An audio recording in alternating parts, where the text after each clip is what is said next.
Welcome to another one of our dental business transaction podcasts, and today I have pleasure in speaking to Mark Topley, a second-time guest. He is the leader of the Great Boss Academy, business coach, and has had a long past tenure with Bridge to Aid. And at the moment, he's really leading the charge in the industry on corporate and social responsibility. We met up at a recent dental show, and it was my most exciting takeaway of the show to hear about your new project, which is Go Practice Green. So before we get on to that, I just wanted to just take some time to hear from you about why is corporate and social responsibility really top of the agenda for many businesses and many places. Yeah, thanks, Abby, and thanks for having me back on again. Good to be You're here. welcome. I think the reason that it's so important is because there've been a number of shifts in society in recent years. You know, you go back 20 years to when the CSR movement really started. It was much more of a kind of concern from fringe groups. You know, you had Greenpeace, Friends of the Earth, charities like that were all saying the same thing, but it wasn't really in the center of public consciousness. And what's happened over the last 10 years or so, as the data's become stronger on the sustainability side to say, look, you know, climate change is really happening and we need to do something about that. As the pandemic came along and we had all sorts of different social movements at the same time. So before lockdowns, you had the murder of George Floyd. So there was a lot of racial kind of disquiet and tension. We had the whole Me Too movement. So around sexual and gender issues, they became much more mainstream.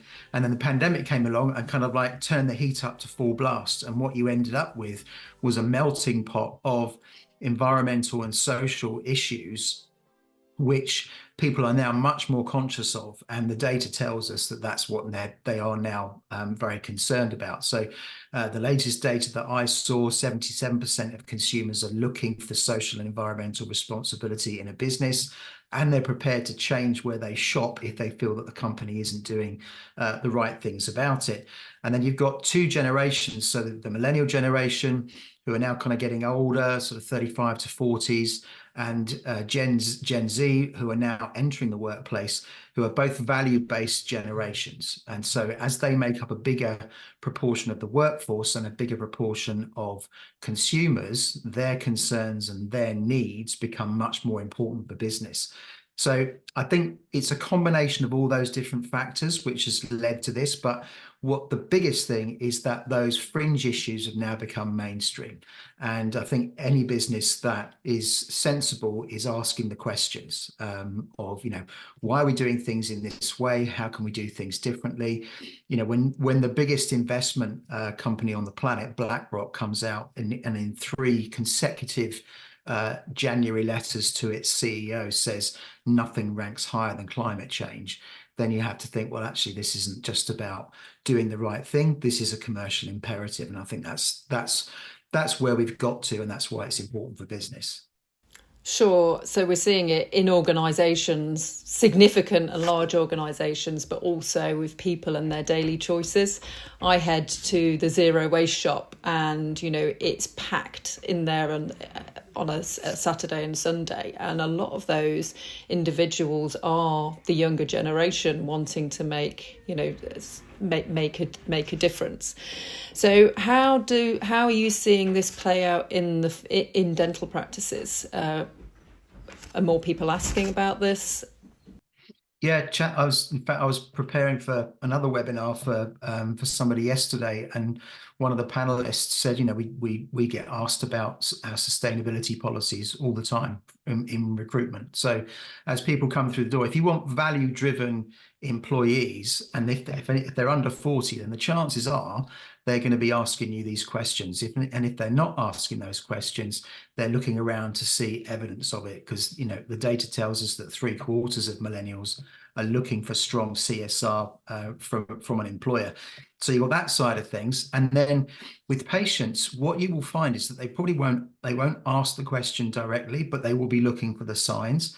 So if they see a plastic cup appear at chair side, they won't tell you about it, but it will be going on in their head. And there's no getting around the fact that if 7, 8 out of 10 people are asking those questions, then they will be sat in your dental chair. So if you want to attract patients and you want to attract the right kind of people, then it becomes a big issue. Now, of course, the challenge is with dentistry is that most people go, well, I can't possibly do anything about this, Mark. There's so many constraints on us from CQC and HTML 105 and all that sort of thing that we can't do anything about it. And so that then becomes a barrier. So people know they should be doing something because they feel it. They can see that their team members are after it and they can see that their patients are after it, but they're kind of like rabbit in the headlights. Well, where on earth do we start? Yeah, sure. So that's one of maybe the pitfalls of really getting started. So how do you think so you feel the need, you're seeing other people making changes and a shift in mindset. So if you're a dental practice, what changes can you make that will make a contribution to CSR? Yeah, I think on the CSR front, then it's about getting involved with the community at whatever level you can. And this is something that the really smart practices did in the pandemic. They got very they didn't just shut the doors and draw up the drawbridge. It was, how can we help? What can we do? Can we deploy our staff to volunteer? Certainly in those early stages before dentistry was back open again. But look for connections in the community that you can make meaningful. And look for charities that you can support and not just do the one-off little things, but is there a local charity that you can get alongside and say, look, we believe in what you're doing. Can we partner with you for a couple of years and see if we can make a difference together? It's a great way to get your team involved, and people love the volunteering aspect of it. Not everybody will jump in, and people often say, well, my team's not interested. Yeah, but some people will be, and those are the kind of people that you want to encourage. Don't speak to the lowest common denominator and the naysayers. Encourage the people that are exhibiting the values that you want. Now, on the sustainability front, the biggest part of a practice's carbon footprint is there is travel. And so the travel of patients and the travel of team, that's 60% of the carbon footprint, and the rest is around procurement. So there are huge differences that you can make, which are completely outside of the surgery. How you organize, how you move towards digital dentistry, where you can do dental monitoring and those sorts of things that have been used in ortho for a while now. Are there ways to cut down the travel, compress the number of appointments that are needed, all those sorts of things, which will help with the carbon footprint of your patients? And then what can you do for staff as well? So outside of the surgery, there are lots and lots of different areas. And in the model that I use, we tackle 8 different areas, and only one of those is to do with the surgery. The other 7 are about how you run your business. Wow. So how does this, would you say, impact? So you're bringing your staff together, you're engaging your staff, I guess, in this transformational process, and activities that are meaningful, purposeful, and give something back. How have you seen that impact the team? Yeah, very, very positively. But the key thing is that you need to do it in a very careful way, because at the end of the day, you run a dental practice, and that is busy enough without adding anything else in. And so whatever you do has to be like the seasoning in your food. If you try and dump too much salt on something, it's going to make it very unpalatable.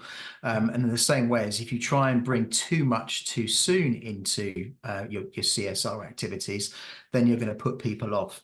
So what you're looking for is to work systematically on a progression, which is bite-sized, feels manageable, and kind of keeps people engaged and keeps people involved, rather than it being, oh gosh, it's another thing we've got to do. And so that's why you need a structure around it, I think, rather than just thinking, okay, what can we do, for charity this month? Sure, because I guess it can take the shine out of it and the authenticity away if it's not approached with some passion and in a manageable way. Yeah, absolutely. And the research would tell us that actually if people see this as something which is part of their job, then it works. So if you talk about your values and the fact that the reason you're doing these things is because, okay, we care about our community, we care about our patients, we care about you, we want to be a responsible employer, and so therefore these are the things that we're going to do about it, then people are much more likely to buy in. If they don't have any kind of foundation for it and you try and impose it as another project, then people will tend to not engage because they see it as an additional burden rather than part of their role. Sure, that makes sense. So it's really about who you are, not what you're doing. So it comes from a value-based system and some buy-in from the team, which is, I guess, where the benefits come from. So you've spoken about having a real systematic approach. So let's just take a dental practice who is considering this. I know that you've got a designed system, Go Practice Green, which helps with that journey. Can you tell me a little bit about that and how that works? Yeah. So the problem that most people have is that even if they are aware of their need to become more sustainable, they might have a desire to become more sustainable, but they lack a few things. The first one is they're concerned about, okay, if I go down this journey, is it going to start costing me lots of money? Is it going to start diverting management time away from running the practice? Where do we even start? This is just too much of a big thing for me to even think about. And that's a real shame because it keeps people in this state of inertia where they know they should do something, they're not quite sure what to do. And so what we wanted to do was to create a system which was going to be self-paced, it was going to be online, manageable and step by step, so that any practice from any starting position can join the system, and it's an online, essentially an online portal with a bronze, silver and gold level. So you progress gradually through the levels and you don't have to worry about the whole journey because we take care of that. All you've got to focus on is the next step, and that will be different for different practices.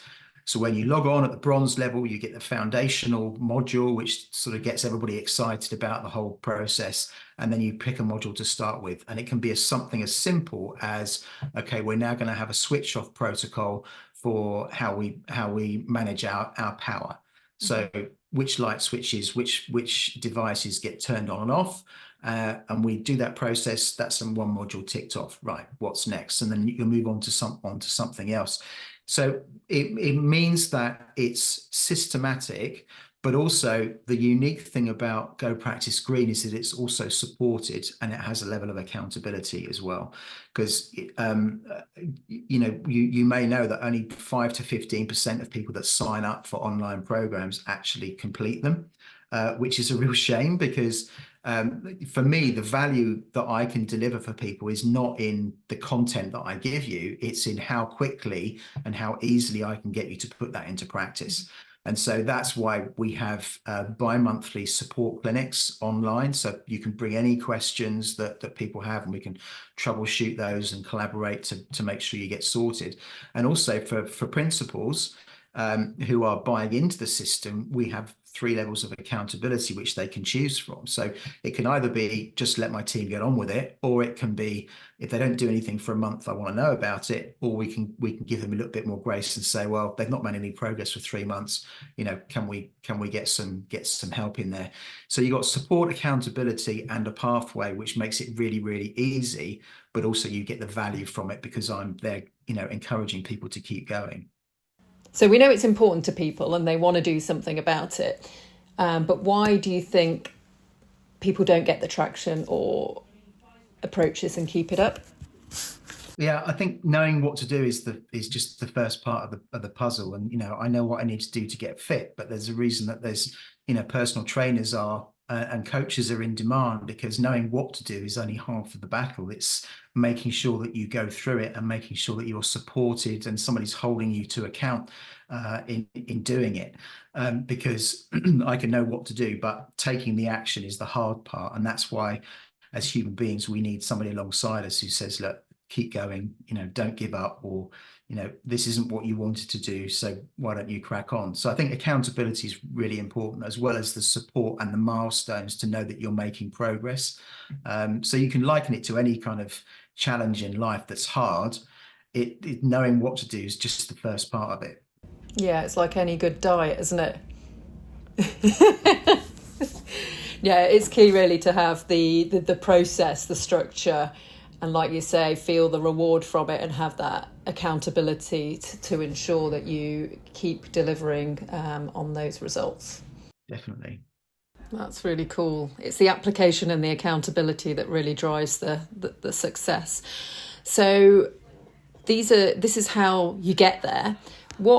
When it's implemented, what's patients' reaction to seeing, and what are they likely to see in the practice in terms of tangible changes? So the main thing they will see is that at each level we have modules on communication. So one of the things that I've done over the last 7 years that I've been doing this with my clients is helping them to communicate their messages around sustainability and what they're doing with their charity work in a way which is authentic. Now that links to the why. It's because people need to understand the why before they can understand that the what that you're doing actually makes sense and is authentic. So they will see it through website, social media, and there's full guidance on how we do that. And then the main way that they would see it would be through the certification. So at the end of the bronze level, you get a certificate which you can display on your website, and you can get a printed certificate as well, silver and gold. And then there we have communication mechanisms around that which help people to understand what that represents. So, we have bespoke website pages where all the bronze people can divert their patients to. We've got a bronze certificate. What does that mean? Click here. And then they get all the criteria that they had to meet to get there. And then they will start to see changes in the practice as well. We provide help on how to communicate that. So again, it's kind of like it's at a subtle level. It's not in your face because you're about dentistry, but it's answering those unasked questions around do these people care about their environment, about the community, about their staff, and therefore do they care about me? And is this the place that I want to get my treatment done? Sure, and from a personal perspective, from myself, if I were to observe some of those values as a patient from my practice, it's a reason for me to stay there and continue to go there. So we're in the business of connecting buyers and sellers, and when we're presenting a business to the market, purchasers are focusing on not only the profit and loss, the goodwill of the practice, the location, the treatments. They're looking for a practice that is well governed, well managed, and has a strong culture of staff engagement and management and leadership. So I really do think having this weaved into a practice to engage your staff, keep and retain your staff, and being able to show a strong culture is really important when presenting your business for sale. I don't know whether you've had any experience of this being part of a business and its success transactionally. Yeah, absolutely. I think the key thing is when you buy a practice, the majority of what you buy in terms of value is not the bricks and mortar or the equipment. It's the goodwill and it's the ability of the team to execute. And a team that executes well is one that has a strong and positive culture and is led well. And so, interestingly, a few years back, I was chatting to somebody that was selling to a corporate, and they said, when these guys came in, they weren't really interested. They were interested in the numbers, yes, but they wanted to know what the team was like. They wanted to know how the team functioned and held together, because actually that's one of the big things that can go wrong in a transaction, is that when you sell the practice, there's a new ownership, but the team actually are completely disintegrate because there actually wasn't a great culture there in the first place, and it's all been propped up by the person that was in charge. So I think having a strong culture means that when you do come in, when you do take over something, you've got people that are what I would call we people, so people that are about us rather than me. And you only get that when you've got strong leadership and values baked into the way that the business operates. Absolutely. And I think with keeping and retaining staff is another massive headache that dentistry has felt over the past few years. So other ways to attract candidates and keep the right people in the business is top on the agenda as well. Yeah, absolutely.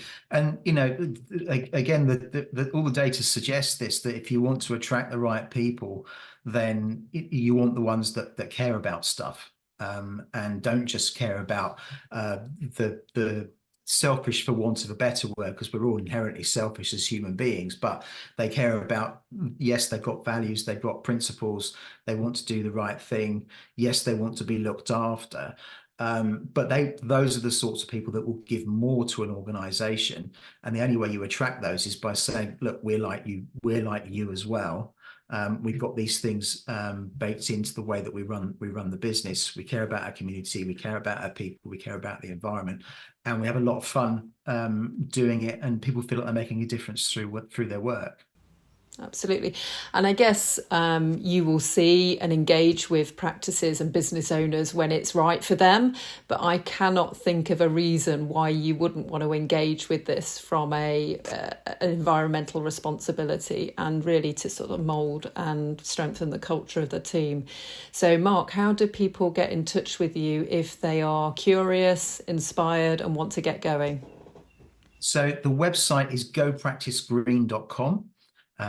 So all the details are there. It will show you what the program's made up of. There's an introductory video on there which will walk you through what it looks like, and then you can ask me any questions from that website, and you can sign up as well. Well, thank you very much for sharing with us this project today. One of your many. You are a true leader and visionary, and you've certainly inspired me. So thank you so much for joining us today. My pleasure.